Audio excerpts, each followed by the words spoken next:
এবাদত বন্দী নিয়ে কোনো গর্ব করা যাবে না, এরকম একটা কিতাবের কথা আপনাদেরকে আমি শোনাই।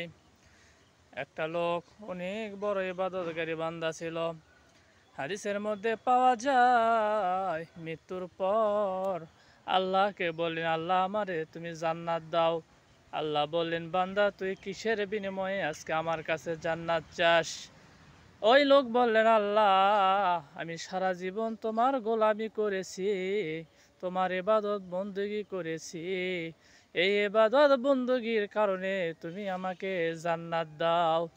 এবার আল্লাহ পাক রব্বুল আলামিন তার কথা পছন্দ করলেন না। বান্দারে আল্লাহ বললেন, ও আমার বান্দা, তুমি তো জান্নাত নিতে চাও, জান্নাত নেওয়ার আগে তুমি একটু জাহান্নাম ঘুরে আসো। এবার ওই বান্দা জাহান্নাম ঘুরতে গেলেন। যাওয়ার পর জাহান্নামের তাপ, আগুনের তাপ তার কাছে অনেক কষ্টকর লাগলো, অনেক তৃষ্ণা লাগলো, পিপাসায় কাতর হয়ে গেল।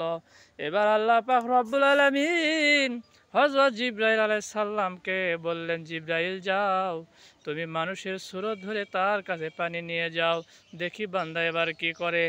এবার হযরত জিবরাইল আলাইহিস সালাম পানি নিয়ে তার পাশ দিয়ে হাঁটে যাচ্ছিলেন আর বলতেছিলেন, পানি পানি পানি, কে নিবে পানি? এবার ওই বান্দা বলল, ভাই আমি পানি চাই, আমার একটু পানি দাও, আমার খুব তৃষ্ণা লাগছে। জিবরাইল আলাইহিস সালাম বললেন, পানি তো ইনমি ইনমি দেওয়া যায় না। এবার বললেন, ভাই এর বিনিময়ে তুমি কি চাও? আমার কাছে টাকা আছে, টাকা নিবে, টাকা দেওয়া পানি দাও।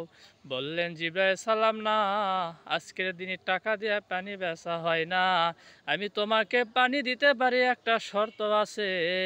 সেই শর্ত হলো তোমার জীবনের যত সওয়াব তুমি কামাই করেছ সব সওয়াব তুমি আমাকে দিয়ে দিবে।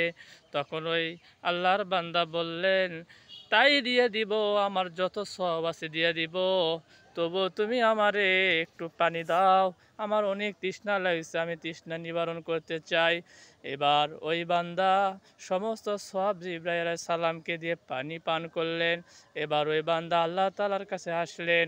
আল্লাহ পাক বললেন, বান্দা তুমি আমার জন্য কি নিয়ে এসেছো? তুমি নাকি সওয়াব নিয়ে এসেছো, সওয়াবের বিনিময়ে জান্নাত নিবে, দাও তোমার সওয়াব দেখি কতটুকু সওয়াব হয়েছে। এবার ওই বান্দা লজ্জিত হয়ে গেলেন, কান্না কাতর সুরে বললেন, আল্লাহ আমার ভুল হয়ে গেছে, আল্লাহ আমি ইবাদতের বড়াই দেখাইছি, আল্লাহ তুমি যদি আমাকে আজকে অনুগ্রহ দয়া না করো আমি কখনো জান্নাতে যেতে পারবো না। বান্দার ভুল ভেঙে গেল, আল্লাহ তাআলার কাছে নত স্বীকার করলো। আল্লাহ তাআলার কাছে নত স্বীকার করার কারণে আল্লাহ তার প্রতি করুণা দৃষ্টি দিলেন, মায়া হলো। এবার আল্লাহ পাক রব্বুল আলামিন বললেন, বান্দা যাও, তোমার এই নত স্বীকারের বিনিময়ে আমি তোমারে মাফ করে জান্নাত দিয়ে দিলাম।